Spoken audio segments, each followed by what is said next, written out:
This a we we da fear. Nobody give it to no Guatemala. Follow me now. This a we da fear. Nobody give it to no Guatemala. This a me. My name is Pupa. Belize me come from the Belize City area. 110% Belize and proud of it. No, tell me about maritime area. Long time ago agreement by the slave master. Talking about the help on the Belize and dollar because patriots. All people who love them country bad, love them homeland. Will never give it up to another nation. Them country bad, love them homeland. Will never give it up to another nation. This a we da fear. Nobody give it to no Guatemala. Follow me now. This a we da fear.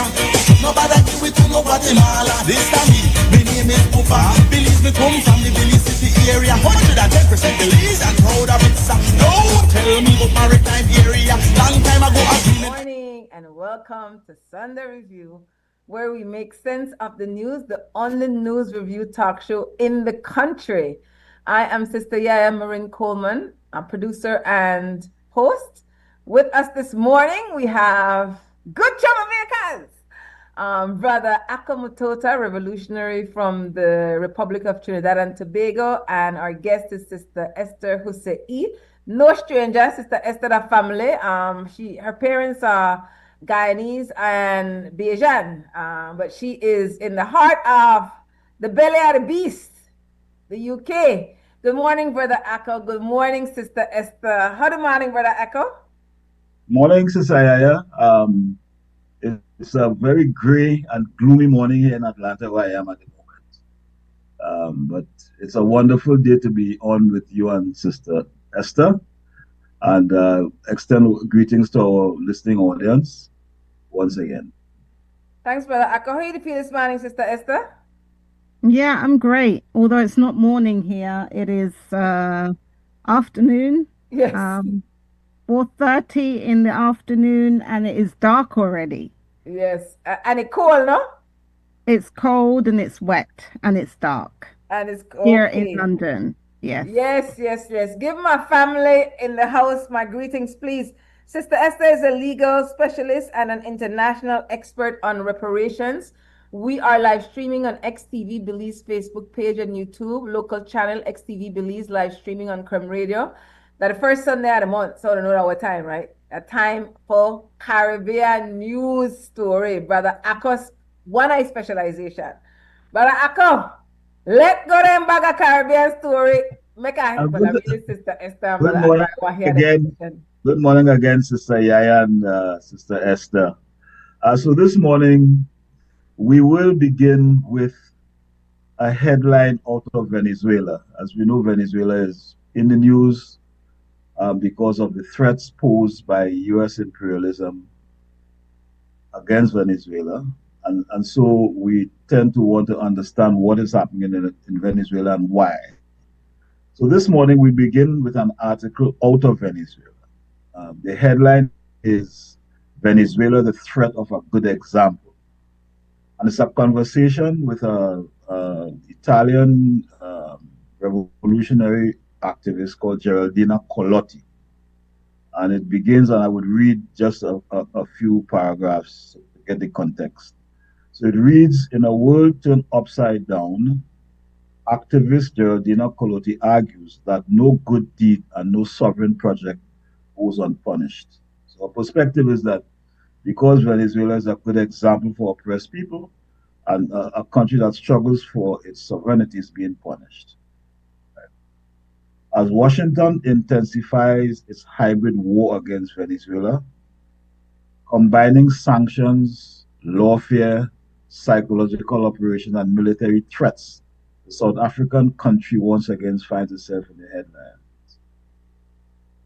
Geraldina Colotti, an Italian journalist, revolutionary militant, and former political prisoner who has engaged Venezuela for decades, argues that the current offensive against the Caribbean nation is part of a broader imperial strategy to reassert U.S. hegemony amid a terminal crisis of global capitalism. Drawing parallels with Iraq, Libya, Palestine, and Vietnam, she explains how the Bolivarian Revolution represents the threat of a good example and why, despite suffocating sanctions and relentless destabilization, Venezuela continues to be a living paradigm of popular resistance. He says to understand this movement, we have to go to the root of the problem. Capitalism is in a structural, multifaceted crisis, a systemic crisis that is terminal. Historically, whenever capitalism faces a crisis, it turns to the military industrial complex to extend its life. That is happening once again. Some people believe that Donald Trump would end interventionist foreign policy because he claimed he would invade countries that the Democrats do. But during his first presidency, Trump was the number one promoter of economic warfare, which operates alongside fifth generation war. Venezuela is a clear example. The unilateral coercive measures, the so-called sanctions, are silent bombs that kill in the shadows, enabled by the Western media and its ideological machinery. We see the same logic mostly starkly in the genocide, most starkly in the genocide in Palestine. The erasure of historical memory paves the way for impunity, and that operation is far from unique. For decades, Western powers have relied on blackmail, criminalization, and ideological manipulation to dismantle radical imaginaries. They have demonized resistance in all its forms, from worker struggles, industrial centers, to the armed liberation movements in the global south. And I will stop here so that we can discuss this situation in Venezuela through the prism of this article by the radical revolutionary figure Geraldina Colot. Your thoughts, Sister Esther? I like the point of view that they looked at the article on. It's different from other things what I read. Make I hear Sister Esther 2 cents.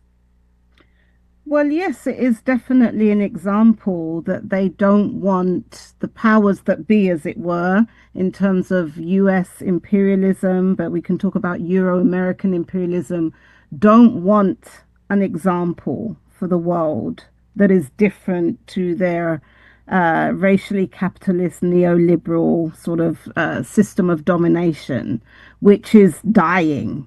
And obviously, as they are feeling more threatened with the rise of many of the powers in the global south, then certainly they know the power of that example in Venezuela, and the way in which they've been able to stamp out alternatives that are based on socialism in particular, in the region, but also across the world, and the way in which they've demonized other economic systems and ways of ordering society. So I certainly like the viewpoint as well, and what it's talking about, especially in terms of the crisis that's happening. I mean, the loss of life that we've seen in the region, this notion that this is about drug trafficking, it's clearly for me an indication of empire that is crumbling and it's on its way out. And many empires and power structures, when they feel they are losing ground, then they do react very defensively and reactively, and that's what we're seeing certainly in the region. You're muted, Sister YaYa. Yes, I was reading, I was looking to see if I could find the article now, an article on Jacobin magazine, and it said that it was under Cheney and Obama that gave Bush as the president the power to overreach as he is, to choose who they will assassinate without any justification. So even though right now we're very much focusing on Trump and his administration, is how did they get there? And that's why I appreciate this article, because like Sankofa, go back to come forward, that we really need to look at things within the context of a historical lens. But because most of we weren't taught, busy surviving, we don't know the backstory. And so it's so critical that we have an opportunity this morning, and Brother Akko, how you choose your story? I'm curious to know what your process. Well, I try to look at what I think people should know. What happens is that we, and this is something, what I will call popular culture has done to us, has made us give us very short memories. Mm. You know, so you try to um, show people the historical connection to things. Now, the late Ghanaian academic Herb Adu, who spent a lot of time at the University of the West Indies in Trinidad, used a very important phrase I think determines imperialist and capitalist politics. In analyzing Caribbean societies, he said, what has happened in Caribbean societies is adjustments and continuities, right? So basically, what he was saying, we fought to get independence, and so they gave us something, but it was not independence. The system made an adjustment, but continued its exploitation of our resources, its control of our minds, and so on and so forth. Now, this morning I was thinking something. Why are Caribbean nations in the Commonwealth? The Commonwealth is a legacy of colonization. But yet, I can see no tangible benefit from being in the Commonwealth, Caribbean and African countries, and yet we are there. And so, this theory that Hobadu put forward about continuation and adjustment is absolutely correct in the context of what is happening. And so, we look at, we thought Obama would bring change. Obama just continued the same system. And so, this is what capitalism is. And we have to understand this, that when we make our analysis sometimes, especially those in the what I call the Pan-African movement, we tend to contextualize things through sometimes race context and not sometimes economic and class context, right? And we have to understand that Barack Obama or any black leader ceases to be one of us, as we like to put it, when they are in those positions. You know, it's this Ethiopian phrase about the when the axe came to the forest, the tree said, "Worry not, Handle is one of us." You see, but they forgot that once Handle was made of wood was attached to axe, would cease to be part of the forest. You know, and that is why while the race and the historical analysis is important, we must understand the class analysis. There are black people, Indian people who will betray us because of their class alignment. And so this idea, this understanding of continuity, we must understand. I could tilt your camera down a little so we could see more of your upper body. Sister Esther, I want to hear your 2 cents on the class analysis. But before you do, I tell Brother Akko, I got a surprise for you. We got a brother Will, who like bragging that he listen to Sunday Review anywhere in the world. Put up that picture, Christy. This is a pirate right now, the egg itself. In the out deck, the kayak, don't rotating, and the island we are front of the Port Honduras Marine Reserve and PG Shoreline. But before the show even started, don't send me picture. I wait for Sunday Review start. In the out the kayak, Brother Akko kayak avidly. So when I call next year for African Emancipation, Jubilee, Reparations, Awareness, Community Actions, Brother Akko, definitely I'm going to start that, Brother Will. Sister Esther, even meet Brother Will? You didn't. No. All right, when I come back, you have to meet. Brother Will is a kayaker. Yes. I look forward to meeting him. When you call Brother Will voice note, he'll tell you he either the on the water or he the palan, either a farmer or a fisher. So once he can answer his phone, he the 2 locations. Once Sister Esther come back, you have to meet Brother Will and X. Tell okay, X I want Sister Esther biggest fan, and I never care Sister Esther got I have to live with it. Anyways. Sister Esther, your 2 cents on the Brother Akko has said this to me more than once. I get excited, make us stop dancing now. And he's talked about, especially a number of people who identify as Pan-Africanists, not having the political awareness or consciousness to look at things from a class perspective. And I think as somebody, either a class vibration why they're not able to look upon themselves or others through the lens. What their 2 cents for power, Brother Akko just about class perspective? Oh, yes, it's very important. It's very, very important. And I agree. I think if people are coming from, see, there are different trends or ideological belief systems in Pan-Africanism.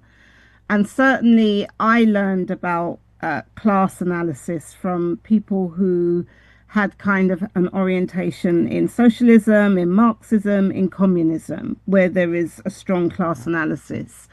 But many Pan-Africanists come at it on the basis of what is called cultural nationalism, which is more about elevation of the quote unquote the race. And so, therefore, some of those other ways in which our societies are stratified, especially when we are the majority population in societies, like in the Caribbean, like in African countries, that might be harder for some to see. But it is that saying, that that not all skin folk are kinfolk. There are more popular kind of sayings that we have that really speak to the same thing. And certainly as a reparationist, I've always recognized and factored in a class analysis to reparation struggle. So not every person who is, if you like, skin folk or from our communities in the Caribbean or across the African diaspora, going back to the continent of Africa, is actually on the sides of the masses of the people. And I believe this goes to some of the discussions we were actually having before when I was on this show, when we were talking about the ideological deficit that there is in a lot of contemporary activism, where people are no longer I wouldn't say no longer, many people are, but I think depending on your age, you will have a stronger class analysis if you are from an older generation, where this was far more prevalent in terms of the change making that was happening in so-called newly independent countries in Africa and the Caribbean, and the way in which ideology was very much a driving factor of the way in which the various social forces were contending for power and contesting power, and actually trying to work out how best to order those societies in the best interests of the masses of our people. And so that is something that I think is in danger of being lost. We have got almost now there's a tendency towards an identity politics, which is kind of, not actually based on class analysis at all, but it's very much about aesthetics. It's about how people choose to identify. But that strong analysis, that structural analysis is still necessary. And if we don't do that, we will get confused, we will get misled, as is happening. And we will confuse skinfolk with being kinfolk. And ultimately, it is about those people who are vying for control and domination in a society, and those who are protecting their narrow class interests. And that's why we are seeing inequity growing in our societies instead of narrowing that gap. And it is because we are adopting ways of kind of being and organizing our society that don't actually recognize these levels of stratification. Thanks, Sister Esther. What's the next story, Brother Akko? Also, the next story is actually out of Haiti, and it has to do with the ongoing situation in Haiti and the hypocrisy of the United States. And the headline is Christy Noem, who is I think the Homeland Security chief. And the headline is Christy Noem lies, stop the deportation of 340,000 Haitians with temporary protected status. As we all know, during the many crises in Haiti, under previous administrations of the U.S., Haitians were offered temporary status protection, or TPS, temporary protected status. This will expire on February 3rd, right? And there are currently 340,000 Haitian refugees in the U.S. on that TPS. And so in a notice recently, the Department of Homeland Security Secretary Kristi Noem said that Haiti no longer faces extraordinary and temporary conditions that would prevent nationals from returning. That statement comes despite worsening instability from gang violence in Haiti and political turmoil that has forced more than a record 1.4 million people from their homes this year.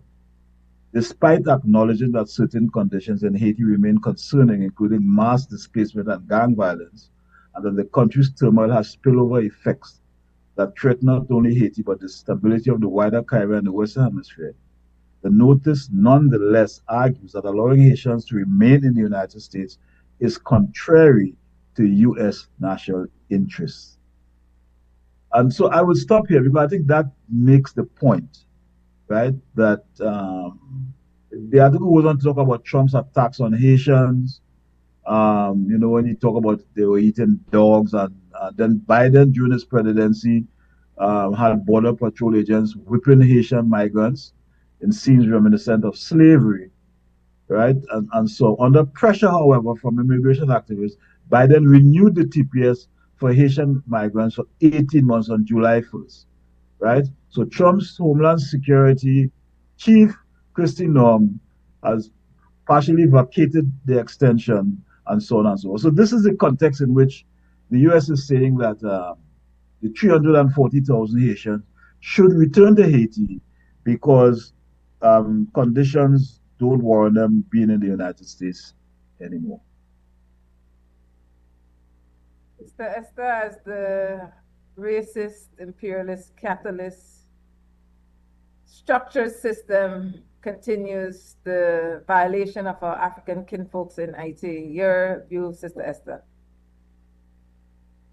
Well, this is not a surprise, and again, this is what we see time and time again with empire, and just to this is part of the ongoing, I think, dispossession of Asian people, and the way in which it's like that old scenario of create the crisis and then you create the reaction to that crisis and offer a solution, but ultimately you're only going to do so according to your own best interests. And what's interesting, I think, about this article that Brother Akko has showed is that the US State Department advisory actually advises US citizens not to travel to Haiti due to kidnapping, crime, terrorist activity, civil unrest, and limited health care. That is what it says. So it's not good enough for US citizens, but by US citizens, we're not talking about,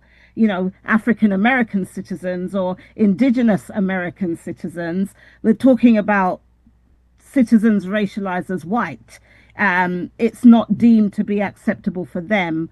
But the mess that they have created there, the destabilization, the imperialist domination, which is about the denial of Haitian sovereignty, is good enough for our people, because they know the conditions that are there that are largely of their own creation. And this is about, once again, fomenting turmoil, increasing tension, as a way of ensuring that this society, in my view, collapses. And this is, for me, part of the kind of open, some of us use the term genocide, the genocidal conditions within which our people are being forced to carve out an existence. I don't even know if I can say survive. It is really about carving out an existence in a situation of genocide, which is about creating conditions of life that are designed to prevent us reproducing ourselves and actually elevating ourselves and living our lives as full human beings. Ashe, Brother Akko, next story. I got time for one more. But so the next story is a short one on health issues. The headline on this is shredded cheese sold in dozens of states and Puerto Rico recalled due to contamination. I think it's important because we have food problems because we import so much of our food. And so this There is a recall for more than 260,000 cases of shredded cheese sold in 31 states and Puerto Rico because of the potential for metal fragment contamination, according to the U.S. Food and Drug Administration. The FDA said that various shredded cheese were recalled by Great Lakes Cheese Company. The cheese products were sold under private store brand labels at several retailers, including Target, Walmart, Aldi's, and others. The recall includes various cheeses such as mozzarella, Italian style, pizza style, mozzarella provolone, and mozzarella and parmesan. The recall has a class 2 classification because the product may cause temporary or medically reversible adverse health consequences, or where the probability of a serious adverse health consequence is remote, according to the FDA's website. As an FDA authority officer says, ingesting metal fragments may cause injuries such as dental damage, laceration of the mouth or throat, or laceration or performance of the intestine. So that is this article. Why it is important is because we import so much food. I think we import all our cheese in the Caribbean. And we get them from dubious sources because we have sometimes a lot of unscrupulous businessmen, and we also have regulatory bodies that are sometimes inadequate to meet the challenges. In some cases, where a businessman can bribe somebody in one of the regulatory bodies, and they would let goods that are outdated into our country. So I wanted, how much minutes we have? There's one other. We have another 5 minutes. I wanted Sister Esther to share her 2 cents on that. Then I'm looking for a picture to send to Krista that I want her to show. In Belize, even though it's a small market, we have the German people that we call Mennonites. They do make and sell cheese in Belize on a small scale. I think we call it the white cheese. But that's on a small scale in Belize. Sister Esther, you want to share? That was yeah. I mean, for me, as an anti-genocide campaigner, really, this is part of how genocide happens to people. And Dr. Layla Africa popularized the term nutricide, which is the deliberate systematic destruction of a population's health. He particularly was studying African people, but I believe it's relevant to other people as well. And this destruction of our health is through nutritional means, which in other terms we might say nutritional genocide, or even, other terminologies come up around food racism or racism in the food system. And this is also part of the way in which sovereignty, these big concepts, I think are best demonstrated and actualized. And if we look at in many of our societies, especially in the Caribbean, this alienation that many people have from land, whereby we are not, whereas I hear, compared to say the 60s, 70s, and maybe early 80s, there was far more greater investment in agricultural production. But yet there seems to be less of that, and our nations are becoming enslaved again because we are not growing our own food. We are importing foods that we should be producing domestically. And if anyone controls your food system, they can control your life. And it just seems to me really an indictment that we have so-called leaders and heads of government that are opening up our populations to this continued assault. I'm in a market, I think 2 or 3 weeks ago, and I say the Mennonite woman, they sell the white cheese, and I took a couple shots, so that's what Krista will show. So yeah, once in a public space, I could take a picture. And so she was weighing cutting the cheese and weighing the cheese to sell to Belizeans at the market. That's in Belize City, outside Belize City, Michael Finnegan Market. Brother Akko, we still have another 2 minutes. There was something else you wanted to add? So yeah, there is one other article which I think is very important regarding health issues in the Caribbean. and it's called the Cancer Challenge. It's out of Trinidad today in the Trinidad newspapers. Today, yes, I think it's today. Yeah, and it's called the Cancer Challenge.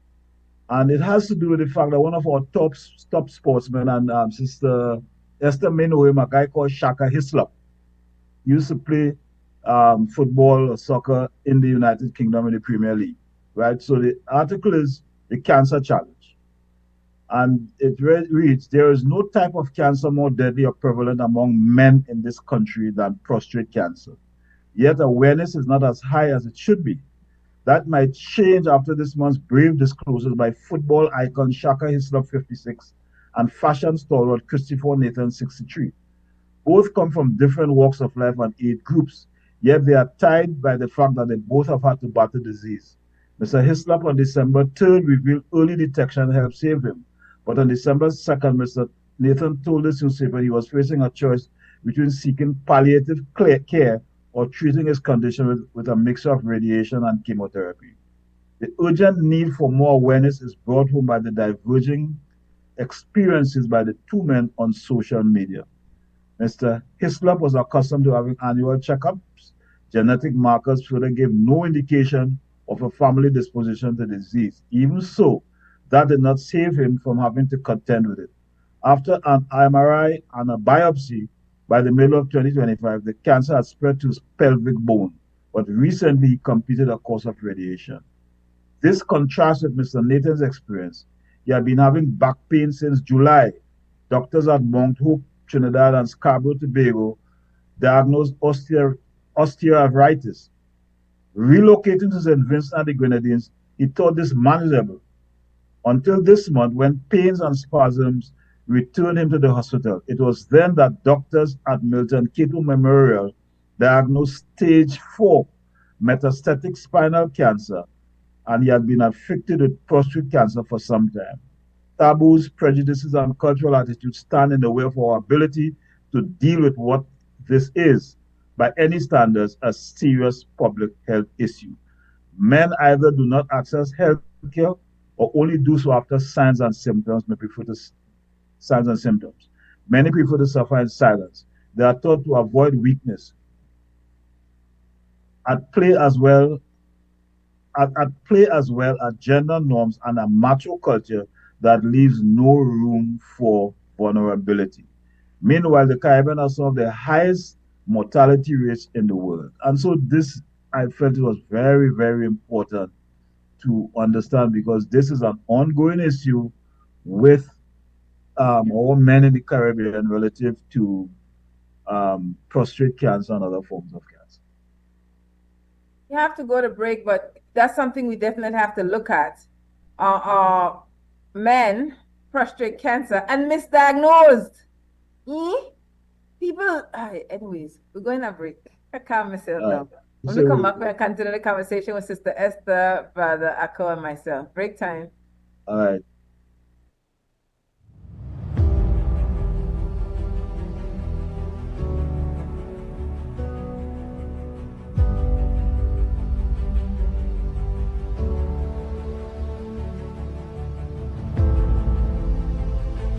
Today, we celebrate 54 women.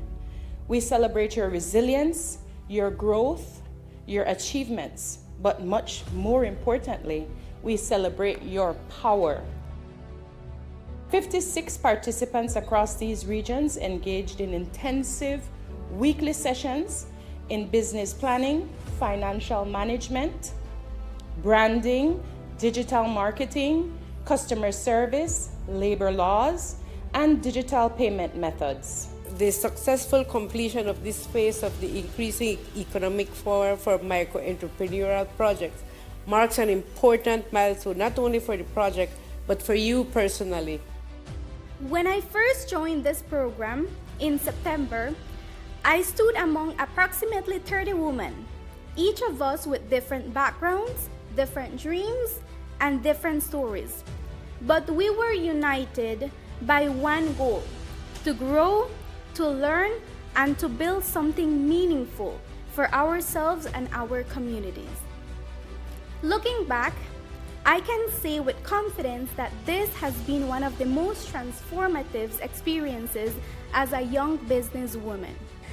These tailored courses allowed me to have a better understanding of navigating challenges in my business, and once again, I must say how thankful I am for this program that allowed me the opportunity to grow.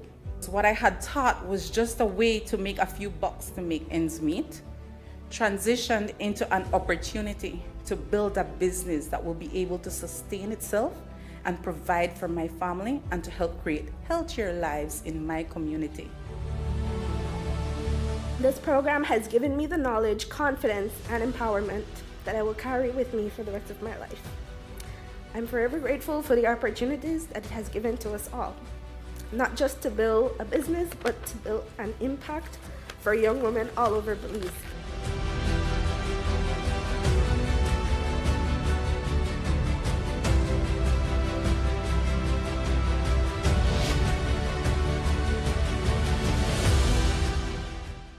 Yes, I want to do farming. Fruits, vegetables, anything.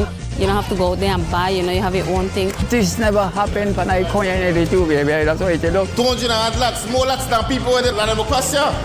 So when I pick them when I ban yet to get land. You could look at all of them, how happy they are. They're so, man, these people don't know how to express themselves right now. People who have never had a land before, will live here for years, finally get something to say, okay, I have something in my name, So when you get your piece of land, you have to hold on to your land. You have something to pass on to your picnic. Use your land, make it useful. Don't sell your land because it is gold. You're investing in your own selves and your children down the road. I know how to say thank again because it's a great achievement.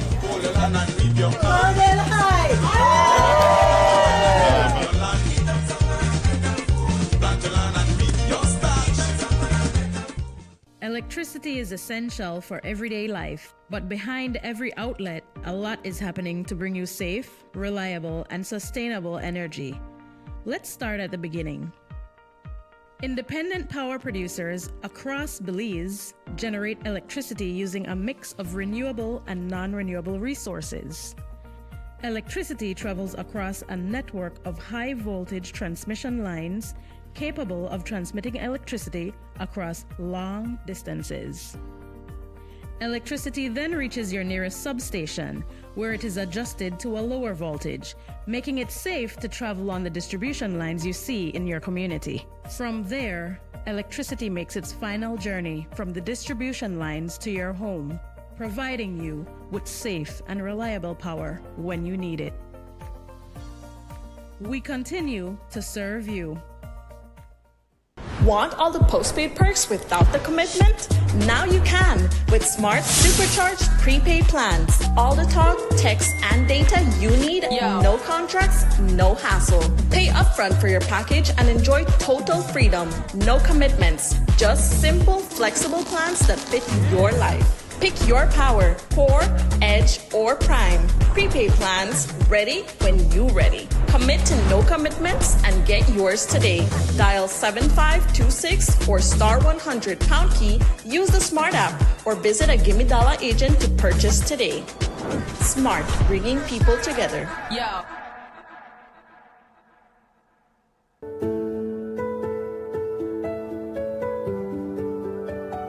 What made me want to start my journey in terms of owning a home was basically me having my own space, my own domain, and having something extremely special for my family. That feeling was indescribable. It was amazing, moving in the first time, seeing all the new furniture, the new paint, the new accessories. I was amazed.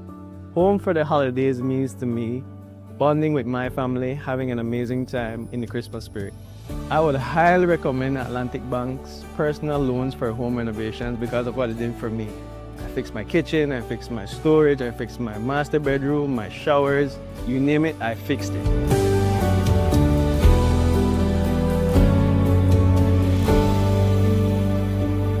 Atlantic Bank, building the future together. It's Christmas time at Brothers Habet and Habet, and we have some great gifts for you. Like our signature 15% off all Berger, Penta, and domestic paints, and 30 to 40% off selected and discontinued colors. 15% off all power tools, 20 to 30% off select tiles, 20 to 65% off light fixtures, and 40% off sunlight windows and mirrors. Also, GST free days on December 6th and 20th. Plus, for every $50 you spend, get a chance to win a $500 gift certificate in our 12 Days of Christmas giveaway. Merry Christmas and a Happy New Year from all of us at Brothers Habet and Habet and Habet.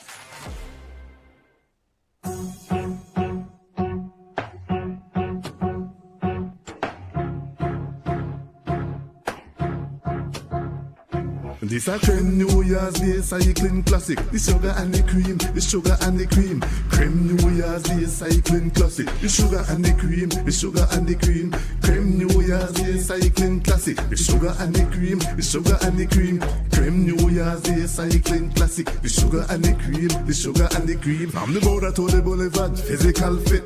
Under to my agony, strength in a it. Big up the farmer champions, them we do it. But who will take the crown in a 2026? This a creme New Year's Day cycling classic. Straight to release from the northern district. To win this with a heavy cyclist stream. They make them boast, them take the sugar and cream. This a creme New Year's Day cycling classic. The sugar and the cream, the sugar and the cream. Creme New Year's Day cycling classic. The sugar and the cream, the sugar and the cream. It's the Creme New Year's Day Cycling Classic. All top-class riders hit the pavement for the start of the cycling calendar. Thursday, January 1st, it's the Creme New Year's Day Cycling Classic. This a Creme New Year's Day cycling classic. The sugar and the cream, the sugar and the cream. Guatemala, this a VTA with Guatemala. This a VTA with Africa. Nobody give it to no Guatemala. This time me name is Pupa. Belize me come from the Belize City area. 110% Belize and proud of it.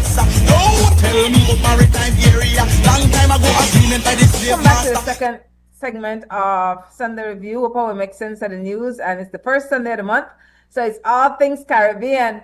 I know Sister Esther needs to respond to what Brother Akka shared about prostrate concerns with our men. Before you do, Sister Esther, still want to tell you know, Brother Will, up on the waters, deep south Belize.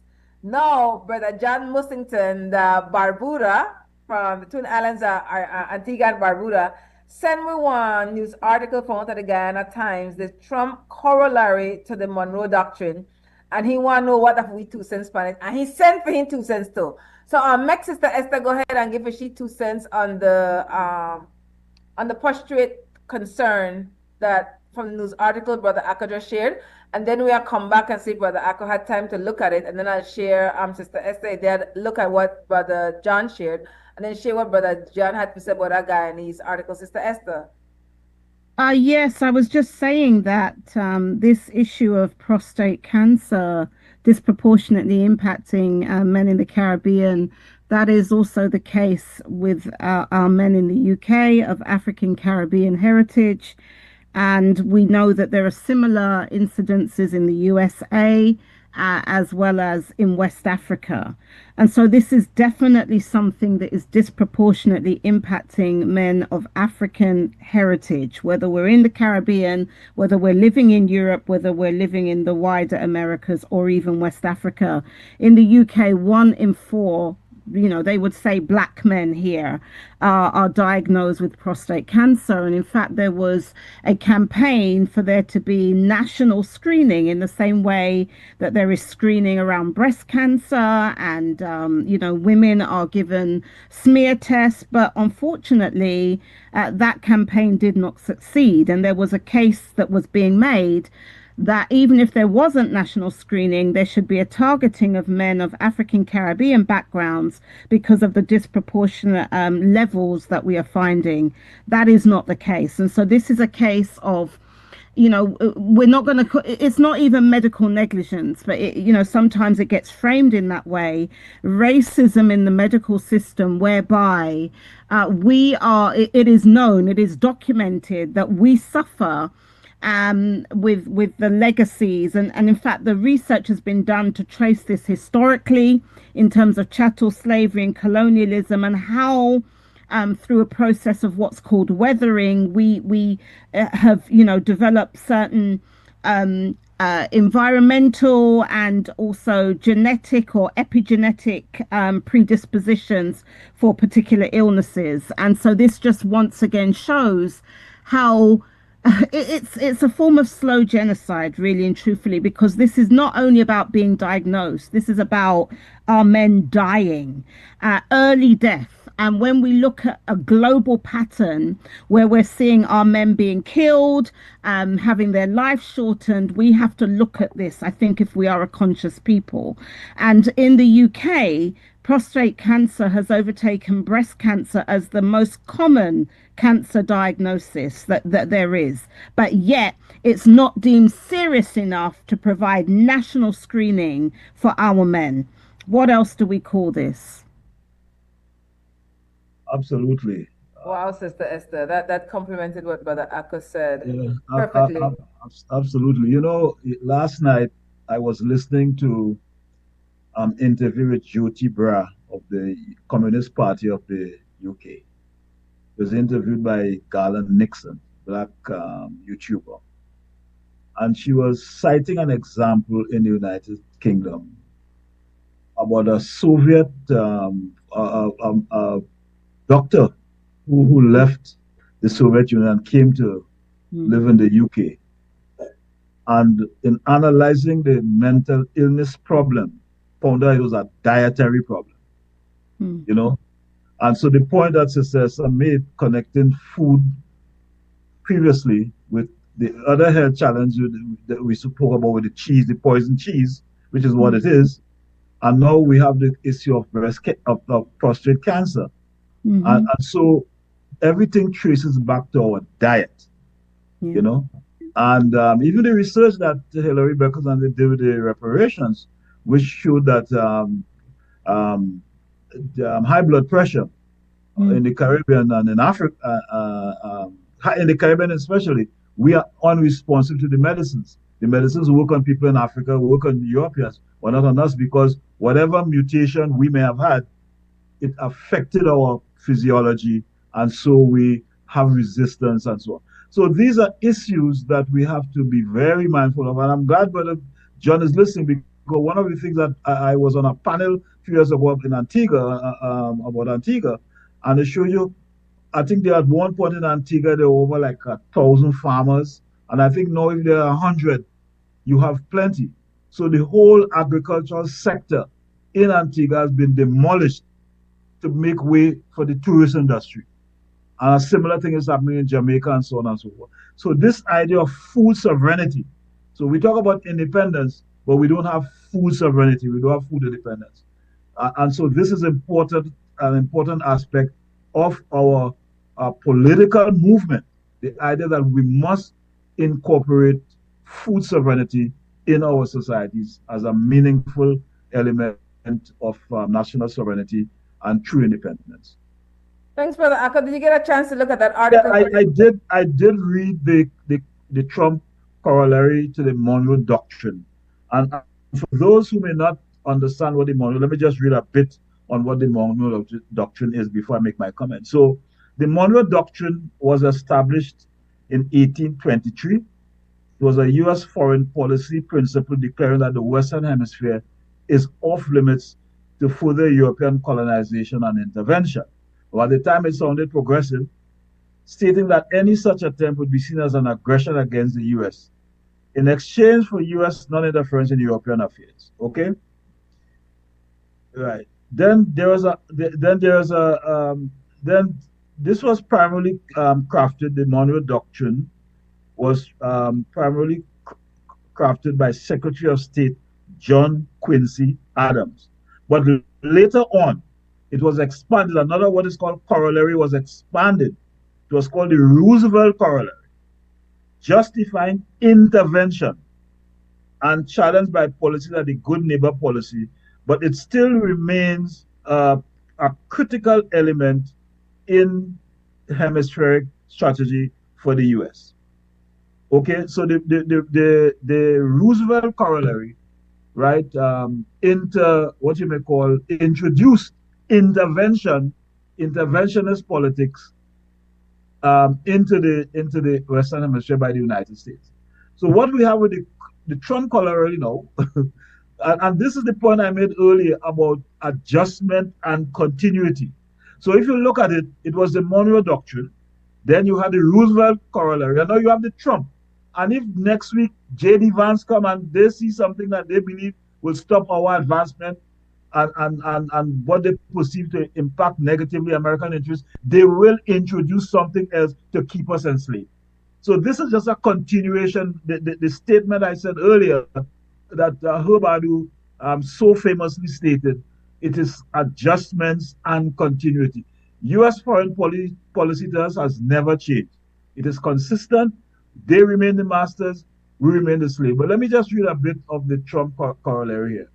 The Trump administration has just formulated and published a new U.S. national security strategy that tweaks the realist school of foreign policy's focus on the status, sovereign first, interest for survival, and self-help into flexible realism. U.S. policy will seek good relations and peaceful commercial relations with the nations of the world without imposing on them democratic or other social change that differs widely from their traditions and histories. It explains the actions of the U.S. since it took office, and very critically, and this came out of Guyana, very critically for us in Guyana, it's a pivot. It pivots away from the rest of the world to refocus on the Western Hemisphere as their number one priority. The NSS explicitly establishes the latter by declaring that it wants a hemisphere that remains free from hostile foreign incursion or ownership of key assets and that supports key supply chains, and we want to ensure access to key strategic locations. In other words, we will assert and enforce a Trump corollary to the Monroe Doctrine. Militarily, this means a readjustment of our global military presence to address urgent threats in our hemisphere and away from theaters whose relative import to American national security has declined in recent decades or years. Right? So I will stop here because this is very important to understand. The Trump doctrine and the promise of some new policy regarding us in the hemisphere. Sister Esther, did you get a chance to look at it? I did briefly, and I totally agree. It reminds me of the title of the book from Professor Chinwezu, the West and the Rest of Us. The rest of us. This is about the reassertion of the West, the Western Hemisphere, and the rest of us who stand outside of that, and that includes those of us who are living in the Western Hemisphere, who are not part of that global hegemonic force, okay, that is again trying to reassert its domination. And the key thing is about ensuring that they can have access to key assets and resources that they require to maintain their standard of, Gandhi spoke about the lack of civilization, but they would classify it as civilization, right? And so that's really what we're seeing. And it is really, yes, a kind of a reproduction of an ancient idea that just keeps on reinventing itself for our times. Big thanks, Sister Esther. Brother, I tell you, so I love our community. Brother John sent for he 2 cents. So I can read Brother John Mussington. Hit up the people in from the Barbuda Land Defenders. You could go to Facebook and learn more about that land movement.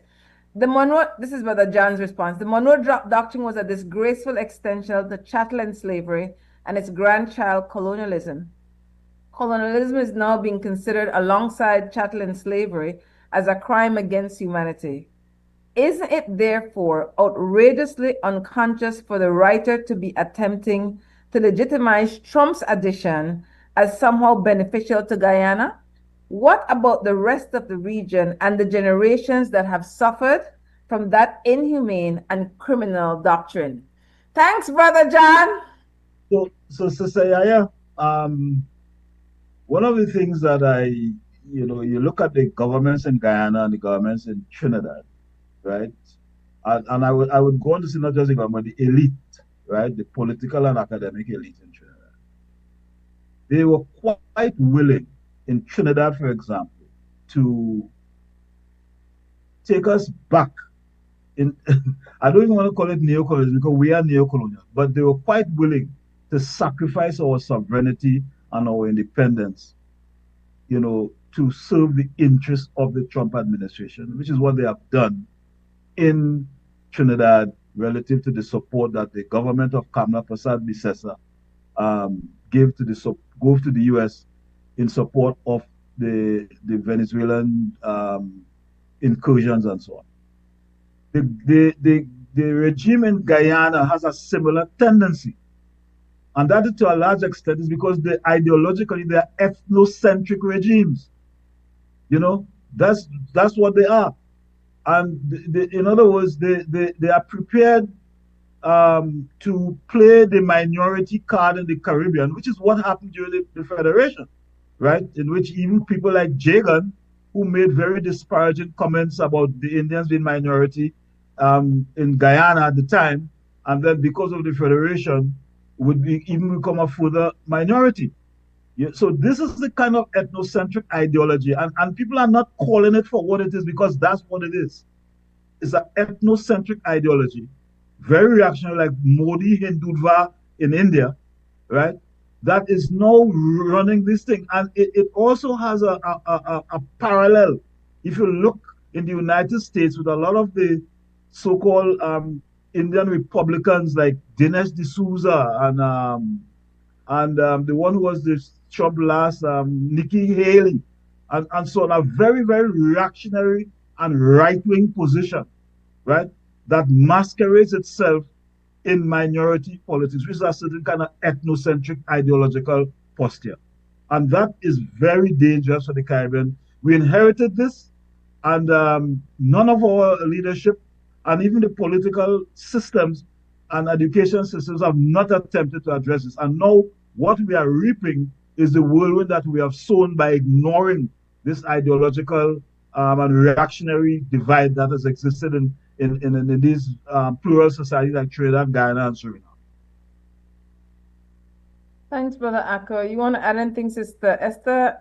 Yeah, I mean, for me, I would kind of delve a bit deeper in terms of the ethnocentric dimensions of Caribbean society. I think the problem is that where there's a dominance of one particular ethnic group, so-called, or people, but what we've seen consistently in the Caribbean is that the African descendants, as it were, are the ones that are not standing on our own Africaneity.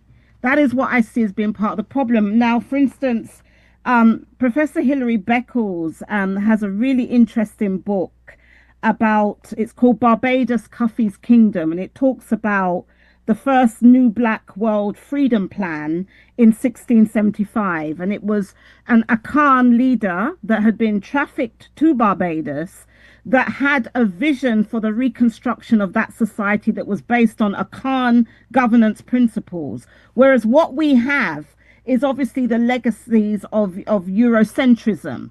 And so it feels like for us as African people in particular, we are without our kind of ancestral kind of knowledges around how we envision statecraft, governance in the region. Whereas the other people we're talking about, say those from India or what have you, have maintained a lot of that. And so when they organize, even if they are minoritized, they still carry that group power. And that is something that I feel that we haven't fully addressed in the region. This notion of a Caribbean civilization, for me, can only work if there's a recognition of plurinationalism, recognizing the different peoples and our own contributions to civilization building, to statecraft, to models of, what the good society looks like. And unfortunately, many Caribbean societies are not based on the best of what we as African people have produced. I want to make one comment on that, Sister YaYa. And it's a point I've made in the past. And I will speak in the context of Trinidad and Tobago. I have made a statement that the population of Trinidad and Tobago is only 5% African. People say, why would you say that? There are about 39.5% of the population is supposed to be of African descent, right?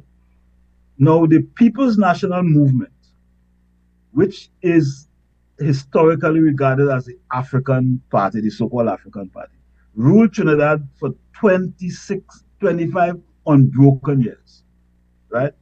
The issue here is that when election comes around, those people who will tell you, I'm not African, I want to about Africa, if Africa got my dollar in my pocket, I want it. When election comes around, these are the same people who tell you, you have to vote for the black man party, right? So to a lot of African people in the Caribbean, Africanism is not a cultural or ethnic identity. It is a political identity. The only Africans relative to their political disposition. It is not a cultural, ethnic definition. So what happens, they will tell you outside of election, you ask them, well, you say I'm an African, they like, well, I'm a Catholic. That's what they will tell you. I'm a Catholic, or I am a Pentecostal, or I'm an Anglican. But it is only in a political context they are willing to identify with being African. That's why I said 5%, because when we fought the elections, that was the 5% who voted for us in the elections of 1981 and 86 that we fought, right? And that remains the same. So for a lot of people in Trinidad, and I think the wider Caribbean, being African or black, as they refer, is a political definition and not an ethnic or cultural definition, and that is part of the problem. Whereas, as I said this in Trinidad, if you would ask an Indian person what he is, whether he's a Catholic, a Presbyterian, a Hindu, or a Muslim, because we have Muslim Indians in Trinidad, we have Hindu Indians in Trinidad, we have Presbyterian, because the Presbyterian Church came to convert the Indians from Hinduism. So a large amount of Indians are Presbyterians. You have Pentecostal Indians, Catholics, right, who are Indians. If you ask them what they are, they will tell you they are Indian. There is no ambiguity, no question whatsoever. But you ask an African, he tell you a Catholic, he's Anglican, he's a Muslim. I don't know, not I'm a Muslim. And that's what they will tell you. So it is anything else but being African. And therefore, that does not shape our ideological, economic, social, or cultural responses to anything, because we are fragmented and divided, and we have no sense of our African identity. Excellent, excellent reasoning, Sister Esther and Brother Akko. In Belize, the identifiably African racialized as black people, they're identified based on the ethnicity. They want to tell you either Creole or either Garifuna, or they want to tell you I mix. We have that too. Anything but African, for the most part. We have that too. Maybe younger people now will say I black. And you can see that more younger people, even if you don't know it, you want to sit in the weird African hairstyle. Christy, please put up Kirsty recent picture hairstyle. So our technical director has a little daughter named Kirsty. You want to put a child on the live show? Her hairstyle. Her hairstyle. Krista recently she showed me this morning a hairstyle. But I'm saying Krista is a young parent, a single parent. But it's a parent with a level of awareness. It worked at XTV. That see the importance of being intentional. And her daughter chooses her style, and then her mother creates the style. And so I just said, even though young people might not hear them said in African or black, based on how they're expressing themselves through their hairstyles, I think I look at that as a win. Baby steps, but a big thing same way. But that was an excellent exchange, Brother Akko and Sister Esther. And Sister Esther, Brother Akko is known. Two things he's known for. He's known for talking about book, and calypso music, anything when he talk. So when time you to talk and you bring up book, I say, yes, Sister Esther, right in about the accolade. Big respect. But two only could do that because of the years that Uno dedicate to studying and reasoning and debating and questioning and relearning. And I hold both of in an extremely high esteem. When I talk about contemporary African leaders in the region, I could say it publicly because I say it privately, and I tell them to their face how much respect and admiration I have for them. Primarily, besides the African knowledge, they're genuinely ethical servant leaders. So we're going to break. I'm going to come back when I have a last segment. All right, okay. It's an massive season with massive deals and rewards at Penny's. From now through December 31st, earn double B-Bucks on store-wide purchasing every Saturday. That's right, 2 times the B-Bucks, which means 2 times the cash back when shopping at Penny's. Plus, get even more rewards with B-Bucks Builders on home goods, tiles, appliances, paints, and lights. And don't forget, there's also massive deals and discounts on tiles and the best brands in paints like Benjamin Moore and BH. Rewards, deals, B-Bucks. You can get it all this massive season only at Penny's. Quality and savings. Want all the postpaid perks without the commitment? Now you can with Smart Supercharged prepaid plans. All the talk, text, and data you need. No contracts, no hassle. Pay upfront for your package and enjoy total freedom. No commitments. Just simple, flexible plans that fit your life. Pick your power, Core, Edge, or Prime. Prepaid plans, ready when you ready. Commit to no commitments and get yours today. Dial 7526 or star 100 pound key, use the Smart app, or visit a Gimme Dollar agent to purchase today. Smart, bringing people together.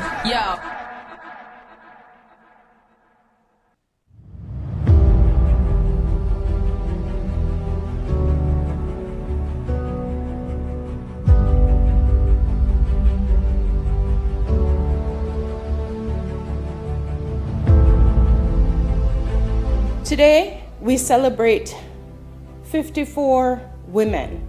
We celebrate your resilience, your growth, your achievements, but much more importantly, we celebrate your power.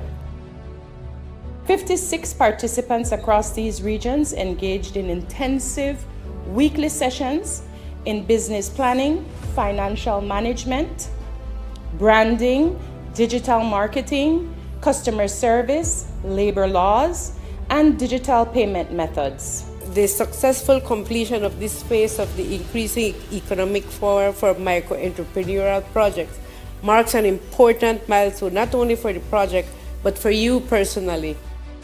When I first joined this program in September, I stood among approximately 30 women, each of us with different backgrounds, different dreams, and different stories.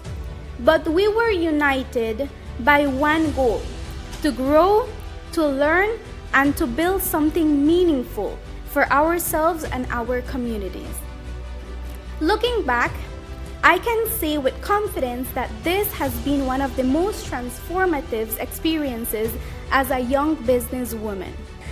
These tailored courses allowed me to have a better understanding of navigating challenges in my business, and once again, I must say how thankful I am for this program that allowed me the opportunity to grow. So what I had thought was just a way to make a few bucks to make ends meet transitioned into an opportunity to build a business that will be able to sustain itself and provide for my family and to help create healthier lives in my community. This program has given me the knowledge, confidence, and empowerment that I will carry with me for the rest of my life.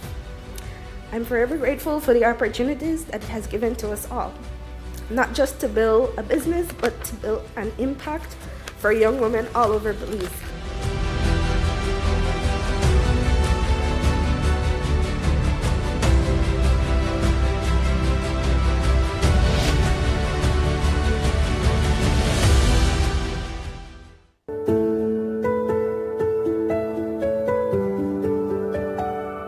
One of the reasons I applied for a credit card at Atlantic Bank was because I travel a lot. I'm always going here and there and everywhere, and having that card made my life so much easier. I could literally charge everything. I had no issues. I don't have to worry about carrying money. And that has been one of the most effective points. Using my Atlantic Bank credit card has improved my life drastically. I learned to budget properly, the online service that it gives, the features that it has, and also knowing that when I'm shopping online, it has a protective feature for it. Having an Atlantic Bank credit card, especially having two sons that are always wanting something. They want to shop here and they want to shop there. The good part about it is I get to look at Atlantic online to see where my spending is and to make sure I'm staying in budget.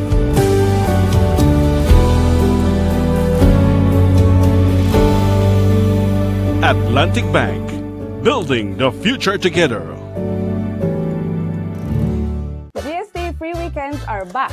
Join us Saturday, December 6th from 7:30 a.m. to 5 p.m. and Sunday from 9 a.m. to 12 p.m. and enjoy no GST. But that's not all. You also save 10, 20, 30, up to 50% with our happy sale deals. This year, it's even easier. Shop in store or enjoy DCM deals when you shop online at shopbuildersbv.com. Big deals, no GST, and prices that keep your pocket smiling. Builders Hardware, this is your happy place.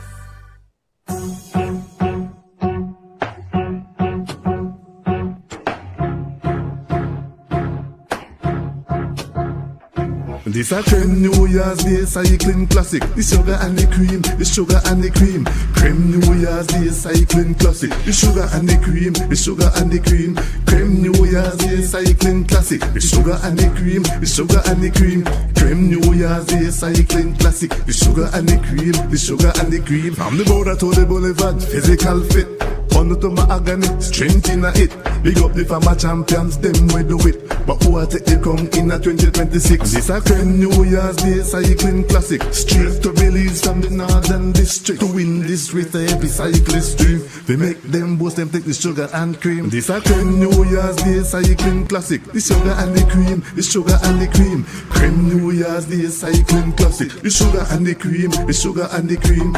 It's the Creme New Year's Day Cycling Classic. All top-class riders hit the pavement for the start of the cycling calendar. Thursday, January 1st, it's the Creme New Year's Day Cycling Classic. This a Creme New Year's Day Cycling Classic. The sugar and the cream, the sugar and the cream. Cream, cream, cream. Guatemala, this a GTA, we don't fear. Nobody do it to no Guatemala. This a me, my name is Pupa. Belize me come from the Belize City area. 110% Belize and proud of it. Don't tell me about maritime area. Long time ago, agreement by the slave master. The final segment of Sunday Review. I know I the hollering on the ears and I don't mean to, but when I get excited, I can't help myself. I really do. Like this, I want to show. Even though I am the host, I feel like I didn't watch it on TV because Sister Esther and Brother Akko, our chemistry is just magnified and beautiful. So, okay, Brother Akko. Oh, I wanted to show today in Trinidad. There's a protest being organized by one of our sisters and others, Sister Abeyo, and they're centering youth to hold the government of Trinidad and Tobago accountable for the betray. The people there and the friend up there, one that the United States. Sister Krista, you could run that real quick for me, please.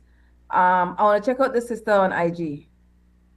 On the 9th of November 2025, multiple organizations along with 400 concerned citizens all came together at the Woodford Square for a vigil for peace.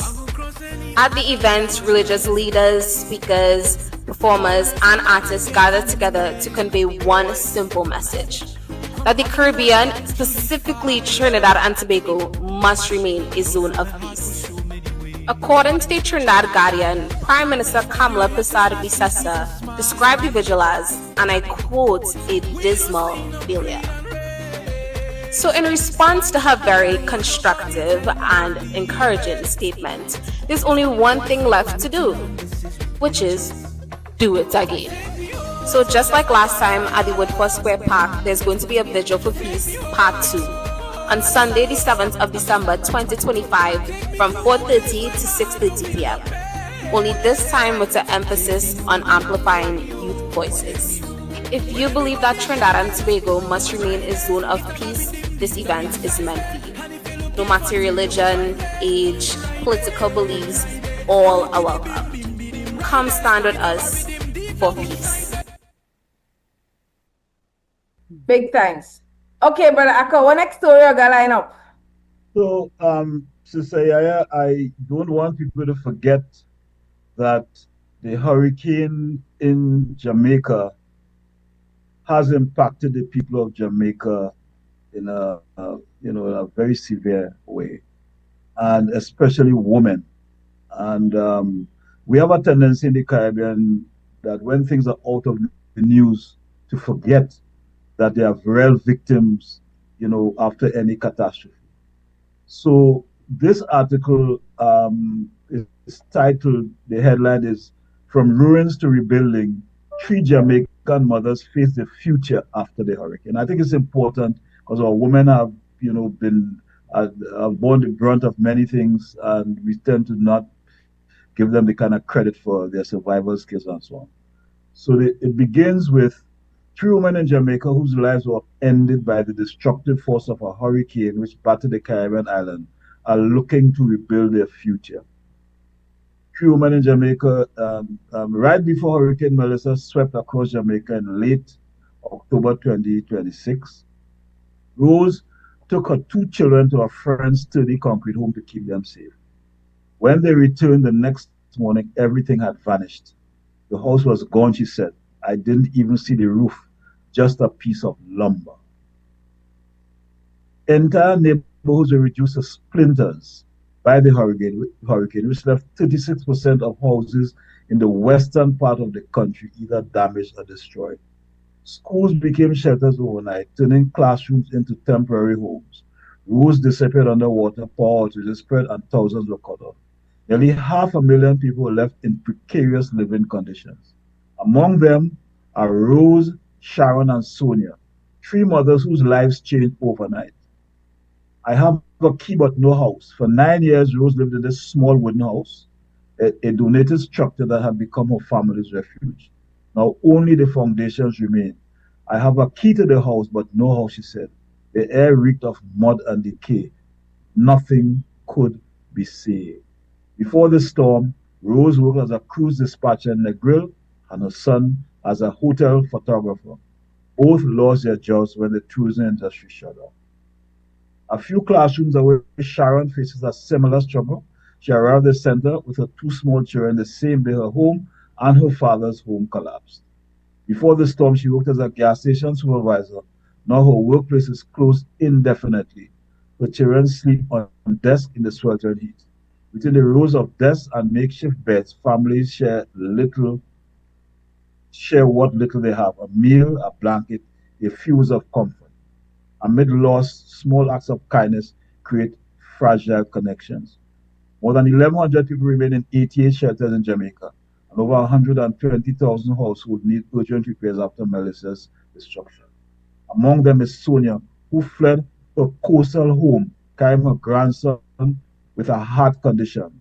I can't swim, so I grabbed him and ran, she recalled. Right? Women like Rose, Sharon, and Sonia, each day is a test of endurance and solidarity. Their homes are gone, but the support of their communities help them move forward. Their lives, once far apart, are now linked by loss, uncertainty, and the slow process of rebuilding. That is the piece of news that I wanted to share about the impact this thing has had on three single women in Jamaica. Big thanks for choosing that story, Brother Akka. It was hard to listen to. Sister Esther? Yeah, I mean, interestingly enough, if we look at what's we know about the gender dimensions of hurricanes, there are two main areas. So there are gender differentiated impacts on people due to pre-existing social inequalities. And also, there was a study in 2014 on the effect of a hurricane's assigned name, gender, on public perception of risk. So, for instance, the study indicated that hurricanes with feminine names versus masculine names, people should take note of the names. This was Hurricane Melissa, caused significantly more deaths And this finding obviously has generated both interest and huge debate. One, because of the perception of risk. So the study hypothesized that deeply held gender stereotypes led people to perceive female named hurricanes as less threatening and less intense than male named hurricanes. I mean, that's just one thing. But going back to the story and what it reveals, obviously for women, and when we talk about gender, it's recognizing people gendered, mainly men and women, but women are often more vulnerable due to limited access to information, lower mobility, reduced decision-making power in some households, and they are less likely to own property or to have access to the financial resources. So the impact is obviously going to be greater. And in some cases, many women may actually delay evacuation because their husbands or partners have decided to stay, or they must wait for them to return. And what we see in the aftermath is that shelters and relief efforts often overlook gender-specific needs like hygiene products, breastfeeding areas, and also prenatal care. And then in terms of post-hurricane burdens, women often bear a disproportionate burden of caretaking and managing household needs, such as securing water and power, and also the economic stress. So yes, this is definitely an area that I think we need to be discussing and recognizing more, and especially in whatever our responses are. It's the first time I've heard that, Esther, but what I did hear and what used to make sense is that they retired the name Melissa for any other hurricane because of the amount of damage. And I don't know if they may do it before and I just never hear it. But I thought that was different than the retired name. But yeah, that different angle as it relates to the gendered names of, my gosh, patriarchy exists in ways you not even imagine it. And I appreciate that. Oh, that story was at Jamaica, Brother Akko. Jamaica. Yeah. I appreciate the author centering human beings. You never read as another news story. It's like kind of a documentary, like you could see what Sistah they go through, you could hear what Sistah they go through. And so our relief efforts with credible organizers and individuals are still very much active. And I know that time of the year for some people, but it are really rough for a lot of other people. It's really hard for me because like your IG page just, it's the same as what's happening on the continent of Africa with our people in these large refugee camps. Like my mind can't fathom the amount of years people in them camps and the thousands of people in them camp. Like, we there just to deal with life every day and I have no connection, no thought of how hard it is. People are dying, suffering until they die. And when we think of our sisters and brothers of Venezuela, Cuba, Brother Akko, we got 9 more minutes. You want to squeeze in another one? So this article is from Cuba, and it's titled "Let's Be Clear." It comes from Grandma, the Cuban official organ. The subtitle is "Several theories have been put forward regarding the U.S. military threat in the Caribbean, suggesting that its real objective would be to end the Cuban Revolution." And this is connecting to the U.S. supposedly attack on Venezuela for narcotic trafficking. So the article reads, following an old pattern of outdated messages and assertions in the context of threats of aggression against the noble Venezuelan people, the historical hypothesis is that if a country allied or friendly to Cuba suffers some kind of crisis, invasion or collapse, a supposed cascade effect would more or less automatically occur, dragging with it the existence of the Cuban Revolution, has once again been the subject of evaluation and consideration. The spokesperson on this occasion has been the London-based Daily Telegraph, with its traditionally conservative stance, sometimes recalcitrantly right-wing and incidentally aligned with the worst causes promoted by the US government. in an article entitled, "Why is Cuba the Real Target of Trump's Campaign in Venezuela?" and signed by David Blair, it stated that the real purpose of the aggression against that country is to go against the Cuban Revolution. Let's say that is the ultimate goal. Blair, incidentally, is dedicated to writing about international affairs with an emphasis on Africa, including the Middle East. But now, suddenly, he has taken an interest in the island in Cuba, the island Cuba. But of course, nothing is for pleasure coincidental. In the editorial policies of this type of media, with significant reach, in this case, the United Kingdom and Europe. What is new about Blair's work is that until now, in the current situation of air and naval deployment threats and aggressive rhetoric against Venezuela with an abundant media coverage, no effort had been made to link it to Cuba beyond the counter-revolutionary media ecosystem. As we know, this is nothing new in this hostile milieu that operates mainly in South Florida, where the most delusional proposals to overthrow the Cuban government tend to thrive. An issue on which Cuban American mafia congressmen and women are currently working hard. Someone has said that sometimes the messages coming out of these caves show signs of intellectual schizophrenia, and rightly so, because what the ineffable Blair and the aforementioned mafiosos in parliamentary garb are saying runs counter to the argument of U.S. Secretary of State Marco Rubio, who justifies his personal war against Venezuela on the grounds that it's to tackle drug trafficking. Under this banner, the so-called Operation Southern Spear has been implemented, deploying more than 15,000 soldiers, spending around $200 million a day, and in passing, committing all kinds of violations of international and U.S. law and common sense, killing dozens of fishermen and alleged drug traffickers and crew members of small boats. We must acknowledge that Blair, for whatever reasons, is indirectly insisting to European public opinion that what Foreign Minister Rubio says about the reasons for invading Venezuela is a lie. It is not drug trafficking, says Blair.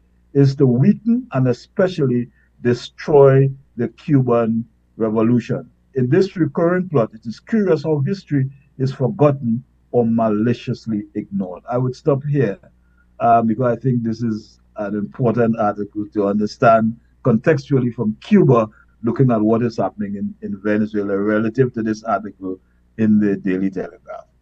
That deep, brother, Sister Esther?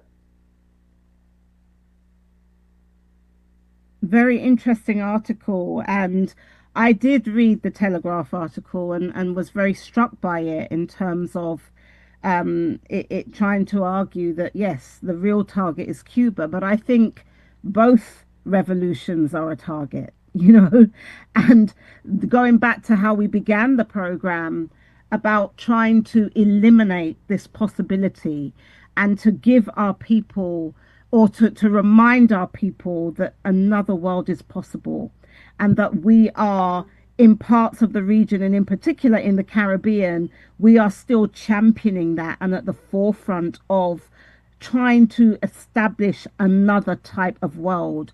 And obviously that requires us to have sovereignty of our own imaginations, and that is what I think is being resisted and being targeted in each and every one of us.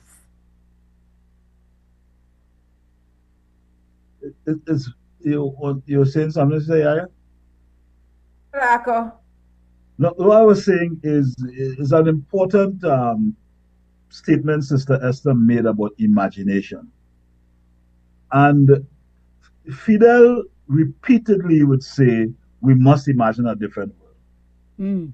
And one of his consistent quotes is that we must not make poverty normal.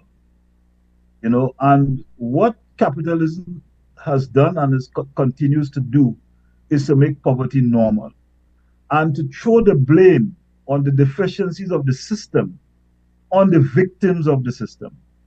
So if you are homeless because you're lazy and unambitious, right? If you don't have a job, you're not competent or you're not trying to find a job hard enough. And so this is the world, this is what we have to really imagine a different world. And it's important that we speak about this because if our ancestors didn't imagine a different world, we would not have been here.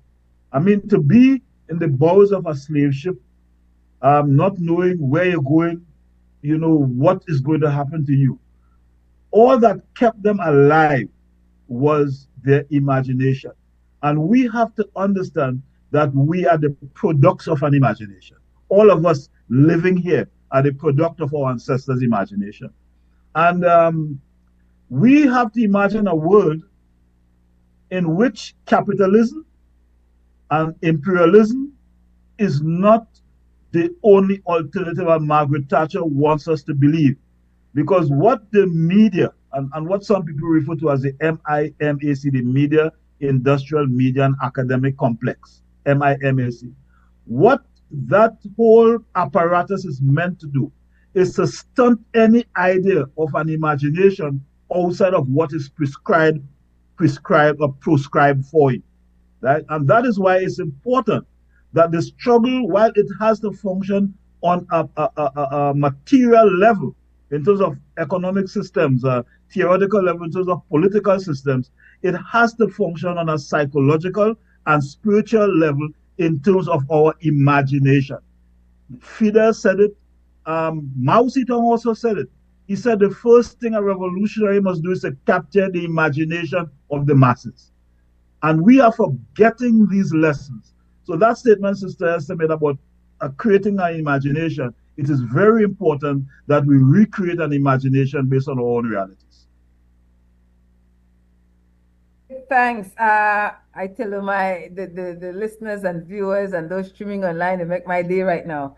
I got a text from Sister Rosemary Mealy, who I met through Brother Ako, and Sister Rosemary, a JD, PhD, author, professor, activist. She said, love my Sunday morning, brother, sister, and guest. Thank you. She's in New York. Thanks, Sister Dark Rosemary, for tuning in. Brother Ako and Sister Esther, this has been fabulous. Let me get your final thoughts before we thank our people behind the scenes who make Sunday mornings possible for you. Go ahead, Sister Esther. Yeah, well, I would say to those watching, those listening, that we have to rebuild the Caribbean, and by that, we do so we have to see the Caribbean as the zone in terms of which we're operating, most of you who are probably watching, but also how that connects to other zones of liberation across the planet. And don't forget those of us in Europe, the diasporas of the Caribbean countries in Europe. We are very important to the realization of that. And I think the more and more we see our connections is the more and more that we will see the possibilities. I think we have been bequeathed a really, really great legacy, and it's really for us to fulfill our mission rather than betray it. Thanks, Sister Esther. And following up on what Sister Esther say, you have people from the Caribbean who relocate, who had children are born in other territories, but that not mean that they don't connect to the Caribbean in one very. So you hear Sister Esther, British accent, roots Caribbean, roots Caribbean. And I tell you, it's a beautiful experience to have. I want to link your people anywhere part we are scattered. That's what I did, diaspora with the African people. Brother Ako, thanks, Sister Esther. Final thoughts, Brother Ako? So, Sister, there was one article I wanted to read, and which I can't, but I'm going to mention it. It was out of Barbados, and it's called Inclusiveness in Governance of Trade Unions. And it spoke about the trade unions known to operate as democratic institutions. And the reason I think this is important, because we are having a generation that has lost its connection with the trade union movement for a number of reasons. Some of them are corrupt. Leadership has corrupted the trade unions and so on. But we must remember that at one point in time, an example in Trinidad, our first election on the universal adult suffrage, I think, was in 1946. Prior to that, we had no meaningful representation. And the only representations that we had were through the labor movements. And if you look at the Caribbean in the 1930s and 40s, a lot of the revolts, the anti-colonial revolts, were led by trade unions. We had no political parties. And so I think in this new dispensation, as this old order is crumbling, we have to rediscover the labor movement, because at the end of it all, slavery were workers who they didn't pay wages for and exploited and dehumanized. So we have to rediscover the labor movement, the trade union movement, and give it a central place in moving forward in terms of how we reconstruct and recreate our societies and our communities and our nations, you know? And so that's the point I want to make. So that a new generation must discover the labor, and not just the labor movement, other organizations that brought us to a point where we had some kind of sovereignty. Big thanks for that reminder, Brother Akko. Very, very valid point. Look here, when I tell you for we listeners and viewers and streamers, the today, no, here comes Sister Jendai from the continent of Africa. She take for we picture and make I could say that I watch, you know, and post it in our chat group. Big respect, sister. We got reach. Give thanks to us. And this is what Brother Akko's vision was for 2025. Is for us to connect as people in the Caribbean. And Sister Jendai is of Caribbean parentage as well, living on the continent of Africa. So it really matters. This is what we community look like in a real time. And I big respect to everybody who tune in, listen to the knowledge, talk about it after the show, share the link. XTV Belize on YouTube and Facebook. The show repeat at 5:30 at the security booth in our Dazing Fence. Shane Flowers at XTV, technical director, Krista Flowers, and downstairs at Creme Radio, we have Larry Guerrero, known as Larry G. Sister Esther, Brother Akko, big thanks. Please take care of yourselves, stay hydrated, make sure on the rest. This week was rough, one of the roughest week. Good, Brother Akko. This week was one of my roughest week. I tell you, I mean, I never feel so yet, just exhausted. So I have to take my own advice and get some rest. So stay well. And thanks to pressure, really pay pressure I get this morning. Sister Esther, Brother Akko, Sister Fanta, Sister Christy. I say I want to lock off Sunday review early. No, they want to go the whole month. So I have to go the whole month. And then they hold me accountable, which is good. Anyways, gonna have one beautiful Sunday the rest of the Sunday. And wait, make I say that what Christy said here for make I say before I lock off. Quickly. Oh, Christy sent some comments on Facebook. We try to get with people to participate as much as possible. John had put, he had mentioned about, YaYa, I'm listening. What is your or Akko's take on that article about Trump's corollary to the Monroe Doctrine? And then Sister Rosemary had recognized she's listening. And then, Sister Danuta from out of Guyana says sovereignty of our imagination. I love that analysis. Look here. We had big representation today as far as community participation from Belize, from Antigua and Barbuda, from Guyana, from New York, and from the continent of Africa. Quickly before I go, Brother Akko painstakingly reviewed stories from Venezuela, Trinidad and Tobago, Guyana, Haiti, Jamaica, Cuba, and Barbados. Big respect, Brother Akko, on pulling those stories. And what a difference it makes when you have conversations with people who have a level of awareness and whose worldview is rooted in African value system. Big respect, Sister Esther, Xosei, and Brother Akko Mutota. Until next Sunday, remember, say, only organized people want to save the people. Thank you. Good seeing Sister Esther again. All right. Okay. Yes, likewise. Take care. Okay. All right. Guatemala, this time we don't fear. Nobody do it to no Guatemala. This time me name is Pupa. Belize me come from the Belize City area. 110% Belize and proud of it. Don't tell me about maritime area. Long time ago agreement by the slave master, talking about the help on the Belize and dollar because patriots. All people who love them country bad love them homeland will never give it up to another nation. country bad, bad love them homeland.